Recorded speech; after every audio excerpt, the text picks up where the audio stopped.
What's going on, guys? Lon here from Android Authority, and Samsung just released another device into their A series lineup that's bigger, more powerful, and thinner, but is it worth the buy? This is the Samsung Galaxy A8. So this year, Samsung finally decided to completely ditch the use of plastic, going all in with more premium materials and a new design for their smartphones, and the Galaxy A8 continues that trend. Just like previous Samsung A series devices, the A8 utilizes a metal unibody design and continues Samsung's move away from practical features like removable batteries in favor of a better build quality. Chamfered edges go around the entire metal frame, and the body has been mostly rounded off along the corners and back, with the exception of the sides featuring some very prominent angles. At only 5.9mm thick, this is Samsung's thinnest smartphone to date, and for a phone made entirely of metal, it manages to stay pretty light at 151 grams. The A8 also carries some very thin side bezels, which helps make it more manageable in one hand in terms of width, but it's still a rather tall phone.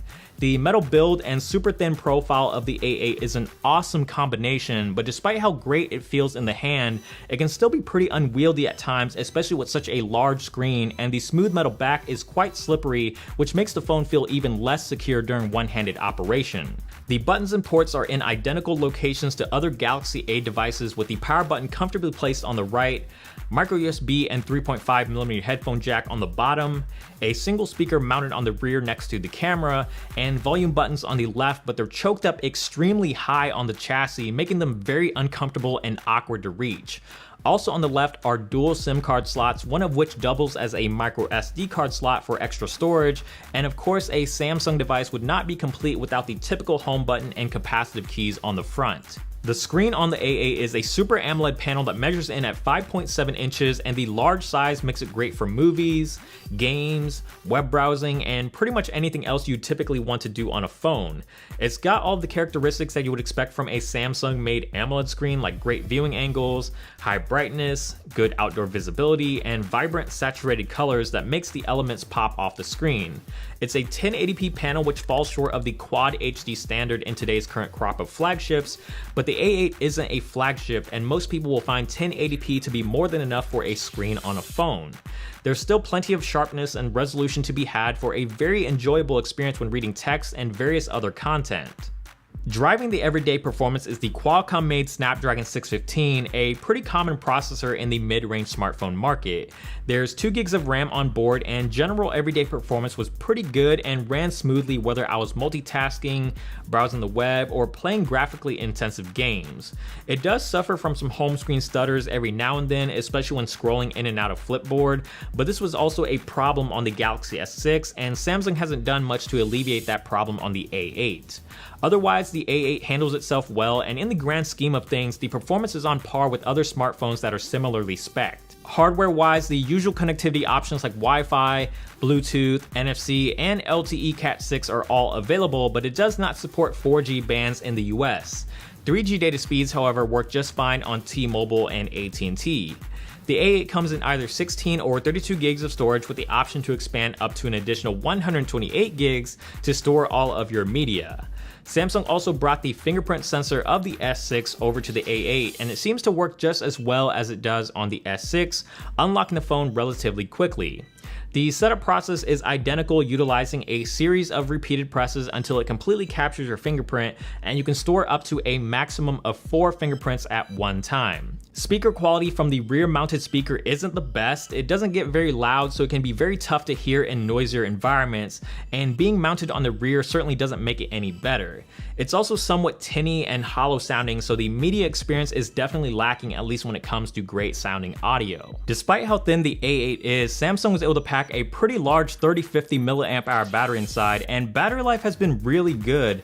Having that 1080p Super AMOLED screen definitely makes a difference here, and the phone also idles extremely well, losing only between 2 to 3% overnight.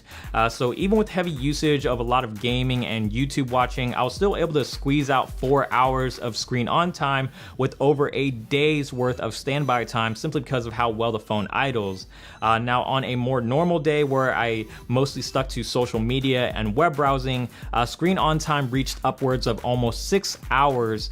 So whether you're a heavy user or a light user, you really shouldn't have any problems with getting through a full day on this device. The camera on the rear is a 16 megapixel sensor just like the S6, but unlike the S6, the A8 utilizes ISOCELL technology instead of a Sony sensor, which means no optical image stabilization, but it does carry an aperture of f1.9. The front camera is a 5 megapixel wide angle lens that's actually capable of taking some pretty decent selfies, but the default beauty setting is a little aggressive, so you'll want to tone it down if you prefer a more natural looking image. The camera interface is mostly the same as what was introduced on the S6. It's a much cleaner, more simplified UI with only a few shooting modes like panorama, continuous shot, night, and a pro mode for full manual controls coming preloaded. But if you were a fan of Samsung's many other modes, you do have the option to download them all individually. The main difference is the absence of HDR auto, and the HDR toggle is buried within the rest of the shooting modes, making the experience of switching back and forth between HDR and auto mode a little bit clunky and slow. What isn't clunky and slow is the shutter speed. It's nice and quick, making it really easy to snap photos, and the resulting images are quite good. They're very sharp with plenty of detail, especially in above average lighting conditions, and there's still a good amount of clarity even when zoomed in. The images are colorful and saturated as you would expect from a Samsung camera, making for some very crisp and vibrant images. Dynamic range is already pretty good as is, but HDR, should you ever need it, does a great job at introducing some extra detail and color without appearing overexposed or unnatural. Even without OIS, the camera does really well in low light, and the f1.9 aperture obviously makes a huge difference here. Images still exhibit a nice amount of color and sharpness, and there's not a whole lot of noise reduction going on, which really helps maintain a respectable level of detail. For the software, the A8 is running the typical TouchWiz interface on top of Android 5.1.1 Lollipop. This is the much leaner, more revamped version of TouchWiz that we originally saw on the S6, so there's a lot less Samsung bloatware and unnecessary features, but because this particular review unit comes from SK Telecom, a carrier in Korea, there's quite a bit of SK Telecom apps pre-installed, most of which will probably be of no use to anyone using this device elsewhere. Samsung's more popular and arguably more useful features like multi-window for split-screen multitasking, and the smart gestures like palm swipe to capture a screenshot, or flipping the phone over to mute a phone call or alarm are all available on the A8. The new themes engine that was first introduced on the S6 is also included on the A8 to help you easily customize and change the overall look of the UI if you're not a fan of the blue and green TouchWiz color scheme, which I don't think very many people are. The theme store is constantly growing and is much more robust now than it was during its initial inception, and with so many different styles, you should be able to find at least a few that will suit your taste. The Galaxy A8 is currently available in select markets like China, India, and Korea, and if the release of previous A-series devices is any indication, it is highly unlikely that we'll see it coming to the States. The cost to import one through sites like eBay will run you upwards of $800, and at that point you're obviously better off buying a flagship like the S6 or the LG G4, or a device like the Idol 3, which offers a very comparable experience for a fraction of the cost. Overall, the A8 is a solid mid-range device that gets a lot of things right, like the build quality, camera, and battery life, but the price certainly puts the A8 in no man's land. Here in 2015, there's plenty of great mid-range devices that are hitting the sub $300 price point, and with flagships like the Moto X Style and OnePlus 2 on the horizon, the A8 isn't exactly a bargain. By no means do I think anyone would regret their purchase of the A8, but when looking at the current smartphone landscape, the A8 is certainly one tough pill to swallow.